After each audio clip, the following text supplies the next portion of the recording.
আসসালামু আলাইকুম, সবাই কেমন আছেন? আজকে আমি ব্রয়লার মুরগির মাংসের ঝোলের তরকারি রান্নার রেসিপি শেয়ার করব আপনাদের মাঝে। আশা করছি ভিডিওটি শেষ পর্যন্ত দেখবেন। প্রথমে আমি ফ্রাই প্যানে একটা পেঁয়াজ কুচি দিয়ে লাড়ে সাড়ে লিছি, তাতে আস্ত জিরা দিয়ে দিচ্ছি।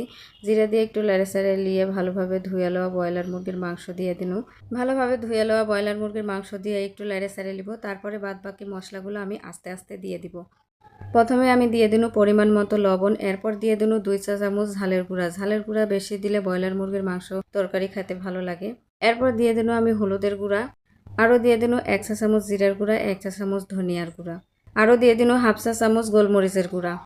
এরপর মশলার সাথে মাংসগুলা ভালোভাবে লাইড়ে সাইড়ে লিব। লাইড়ে সাইড়ে লিয়ে 2টে দারচিনি, এলাচ এবং একটা তেজপাতা মাঝখান দিয়ে চিড়ে দিয়ে দিব।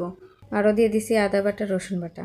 ব্রয়লার মুরগি স্বাদ হওয়ার জন্য এবারে সব মেন উপকরণ দিয়ে দিব। টমেটো সস তৈরি করার সময় আমি কিছু টমেটোর পেস্ট ডিপ ফ্রিজে উঠায় রাখিছিল, তার থেকে 2 চা চামচ পেস্ট দিয়ে দিব। পেস্ট দিয়ে লাইড়ে সাইড়ে এবার ব্রয়লার মুরগি ভালোভাবে সিদ্ধ করে নেওয়ার পালা। ভালোভাবে সিদ্ধ করে হওয়ার পরে আমি পরিমাণ মতো ঝোল দিয়ে দিব, কারণ আমি ব্রয়লার মুরগির ঝোলের তরকারি আজকে দিচ্ছি। ঝোল দিয়ে কিছুক্ষণ রান্দা লিব। রান্দা লিলেই আমার ব্রয়লার মুরগির মাংসের তরকারি রান্দা হয়ে যাবে। তারপর চুলা অফ করে দিয়ে ভাজা গরম মশলা এবং জিরার গুঁড়া তরকারির উপর দিয়ে ছিটিয়ে দিব। তাহলেই হয়ে যাবে আমার ব্রয়লার মুরগির মাংসের ঝোলের তরকারি। সবাই কিন্তু কমেন্টে বলবেন আমার তরকারি রান্না কিরম হচ্ছে। সবাই ভালো থাকবেন। আল্লাহ হাফেজ।